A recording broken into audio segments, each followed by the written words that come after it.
everybody, and welcome to Powerful Plant Allies. Welcome to part 2 of the Herbs in Your Neighborhood documentary series as we separate the herbs that we talked about in the Herbs in Your Neighborhood documentary back in 2021 into their own individual videos. So we talked about dandelion last video. Today, we are going to be talking about one of my absolute favorites, a plant of mine that before I even became an herbalist and was into plant medicine, my whole childhood this plant was present and was there, and I always looked forward to seeing her every spring. That's how I knew spring was coming. I'd get so excited for the summer.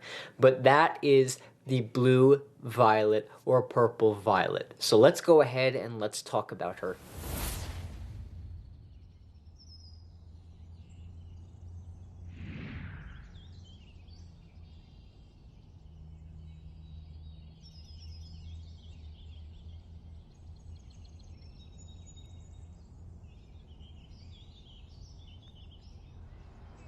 So in my neighborhood, there is this little patch between two houses that they didn't build anything, as you can see. And it is a huge patch of disturbed soil. And you know who loves disturbed soil? Plants do. So we're here and we're gonna take a look to see what we can find.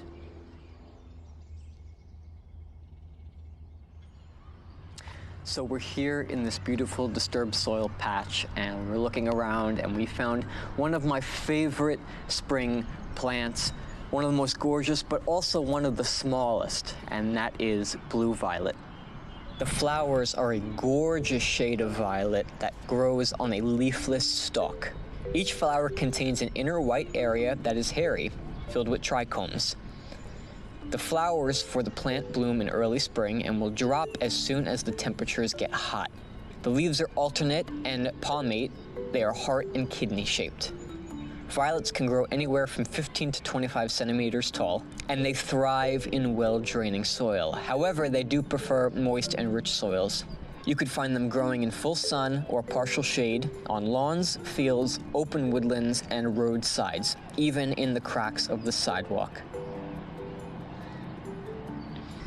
You could see the size comparison between me and violet, this beautiful small little plant. Now I love in the springtime when you're sitting outside on your front lawn and you could look and you just see little spots of purple around. It's almost psychedelic in appearance. Now, the edible parts of this plant are these beautiful flowers and these beautiful leaves. They also have medicinal benefits to them, and that's what we're going to talk about right now. Violet leaves contain high levels of vitamins A and C. They are a great addition to salads or can be cooked. The flowers can be made into jellies and they can also be candied. Violet leaves contain mucilage or soluble fiber. This helps to lower cholesterol levels. Soluble fiber also helps to grow a healthy population of intestinal flora, as beneficial bacteria feed off of this type of fiber. The leaves contain rutin. Rutin is a glycoside of the flavonoid quercetin. Rutin studies have shown it to be an antioxidant, anti-inflammatory, and a blood thinner. It also strengthens the capillaries. A poultice created from the crushed roots can be applied to boils. A poultice from the leaves can be applied topically on cuts and scrapes. A delicious tea made from the flowers has been used to treat fevers, headaches, and insomnia. A tincture of the leaves and the flowers has been used to treat respiratory tract conditions, particularly sore throats, stuffy noses, coughs, and bronchitis. Please review over the cautions for blue violet.